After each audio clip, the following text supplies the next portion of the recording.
The views and opinions expressed in this podcast are not those of the hosts and/or guests, and do not necessarily reflect the official policy or position of any organization.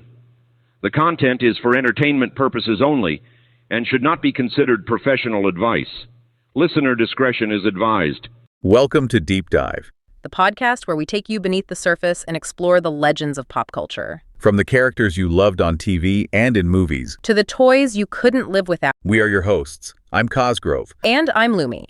Every week, we'll dig into the stories behind the icons of our past, revealing what made them unforgettable. So, buckle up for nostalgia, surprise facts, and all the deep cuts you never knew you needed. This is Deep Dive.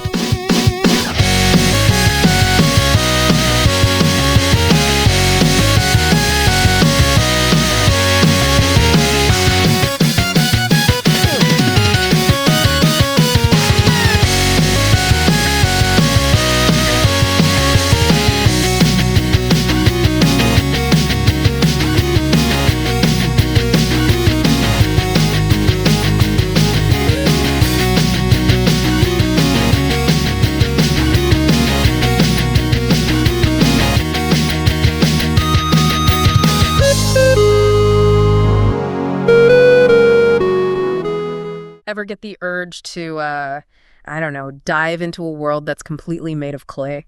Well, that's kind of what we're doing today. Okay, yeah. We're taking a deep dive into this game, Amikrog. Bye. It's a stop-motion adventure game, and it's visually really interesting. And it's actually made of clay. Yeah. All claymation, like those old Christmas specials. Oh, right. Like Rudolph and stuff. Exactly. But with, more spaceships and existential dread. Sounds kind of dark for claymation. Well, that's the thing about Amikrog. It's got this weird mix of charming visuals and kind of dark themes. Interesting. So where do we even start with a deep dive into something like this? Well, we've got this article about it, and it really digs deep into the story and the inspiration behind it. Cool. What's the inspiration? It actually takes a lot from this other game, the Neverhood. You ever heard of it? I can't say that I have. Well, it was also claymation, and it had this really unique style, really creative. So Amikrog is like a spiritual successor then? Kind of, yeah, but with its own story, of course. And this one, it's all about this astronaut, Tommy Knott, trying to save his dying planet. Okay, high stakes. How's he going to do that? That's where it gets interesting. See, there's this resource, plutonium, and it's the key to everything. Plutonium, huh? Sounds important. It is, but things have gone wrong. Tommy Knott's crew, they're missing, presumed dead. He crash lands on this weird planet, and his only companion is this talking dog bird thing. A talking dog bird. Now that's just weird. Right. And the whole time, you're surrounded by these incredibly detailed environments, all made of clay. So you're playing as this Tommy Knott, searching for this plutonium. Is that the gist of it? It's a bit more complicated than that. See, while he's searching, he finds himself trapped inside this fortress, the Amikrog, and he's not alone in there. Oh, who else is there? He finds a baby girl. Her name is, P. Just P. That's all we get. Yeah, the game's big on kind of cryptic names. Speaking of which, you play this whole thing like those old point-and-click adventure games. Oh, I love those. Lots of puzzle solving and exploring. Exactly. You're collecting items, figuring out how to use them, all while this mystery unfolds around you. So we've got space exploration, a dying planet, a mysterious resource, a talking dog bird, a cryptic baby, a fortress prison, and a whole lot of clay. You forgot the missing crewmates. Right, and the missing crewmates. Man, this game sounds wild. And that's just the setup. We haven't even gotten into the really weird stuff yet, like what's the deal with P, and what happened to those missing astronauts. And what about that name, Amikrog? What's that all about? It sounds kind of creepy, to be honest.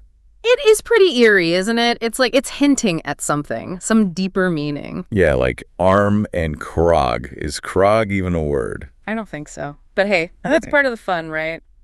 Trying to piece it all together. True enough. It's like a puzzle, just trying to understand the title. So, where do we go from here? Where does this deep dive take us next?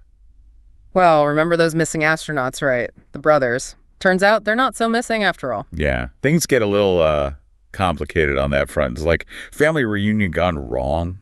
To put it mildly, betrayal, sacrifice, we've even got that classic evil twin trope in the mix. Which, you don't always expect to see that level of darkness, especially in a game that looks like, this. It's claymation, You think of like Wallace and Gromit, not necessarily like deep space tragedy. It's that juxtaposition that makes it so interesting. Right. The contrast between the lighthearted visuals and the heavier themes. Absolutely. It's like adds a whole other layer of complexity. And speaking of complexity, we were talking earlier about the name P. Well, as it turns out, P-tonium isn't just some random element. It was connected to P's parents. They were the original guardians of Amikrog, right? And their story, it's pretty tragic, actually. Yeah. The article talks about how Amikrog was attacked for the P-tonium, and P's parents, they sacrificed themselves to protect it. They, I guess you could say they transferred the P-tonium to P, kept it safe with her. Which is where Tommyknot enters the picture. He's pulled into this whole mess, this legacy of P-tonium and sacrifice. And then there's that whole evil twin situation we were talking about. Vognot, one of Tommyknot's brothers. He's the one behind the attack on Amikrog, behind the whole P-tonium chaos in the first place. It's interesting, though, because Vognot, he's not just straightforwardly evil. He's not just motivated by greed or anything like that. So what's his deal, then? He's obsessed with the P-tonium, yeah, but he thinks it's the key to, ultimate power. He's got this whole other plan going on. And that plan, it leads to, one of the saddest moments in the game, Beak Beak. Yeah, Beak Beak doesn't make it. A bold move for the creators to make, to introduce a character as lovable and funny as Beak Beak, and then to... Yeah. Yeah. Yeah. It definitely gets you in the feels, that's for sure. But it also kind of shows that this game, it's not afraid to go there, to deal with loss, with sacrifice. Absolutely. And it really makes you think about the weight of those choices, both for the characters and for the player experiencing the story. Yeah, it's definitely a heavy moment. But Tommyknot, he keeps going. He gets out of Amikrog. He's got P with him. And the P-tonium. Don't forget the P-tonium. Right. He uses that to, save his people. And get this, he actually gets a little help along the way from Mother Spirit. It's almost like a guiding hand, even in death. Yeah, kind of poetic when you think about it. And there's also this giant, Amikrog robot. Wait, what? A giant robot? Yeah, and it can, transform and everything. It's pretty wild. Yeah, and they really pack a lot into this game. Right. You think it's over, everything's wrapped up, but then, bam, distress signal from Numbnot, the other brother. Remember him? Oh, wow. Yeah, so it's what's he up to? Is he in trouble? Is it a trap? Exactly. It's such a tentpole move, to leave you hanging like that. Makes you wonder what could have happened. And speaking of tentpole, the article mentioned that apparently Amikrog, it got kind of mixed reviews when it first came out. Really? That's surprising. It sounds like such a unique game. What did people find wrong with it? Well, some people, they loved the whole visual style. They loved the story, thought it was really engaging. Right. But then there were others who weren't crazy about the gameplay, or they thought some of the design choices, they weren't so great. It's tough because you can have such an amazing vision, but sometimes those technical aspects, they can be tricky to get just right. Yeah. And apparently Tentpole himself, he even admitted that the game, it might not have been as, polished as they wanted it to be. They ran out of resources during development. So. That's a shame. You hate to hear that, especially with a game that's clearly so creative and ambitious. Yeah, it makes you appreciate it even more, the work that went into creating this whole world. It's like a testament to independent game development, Yeah.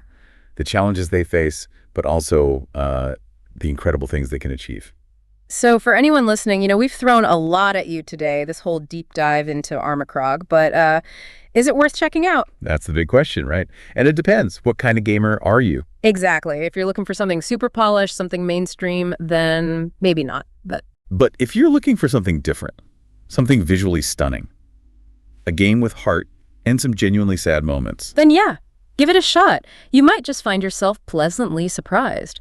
We've only scratched the surface here. This deep dive was based on just one article. There's a whole world of Amikrog out there. Explore it. You might just find yourself falling in love with a little claymation planet with a giant robot and a talking dog bird. May he rest in peace. And you never know. You might even learn a thing or two about sacrifice, about family, about what it means to be human, even in a world made of clay. Couldn't have said it better myself. Well, that about wraps up our deep dive into Amikrog. Until next time, keep exploring and keep it weird.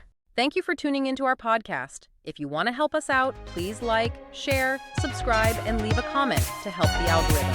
See you next time.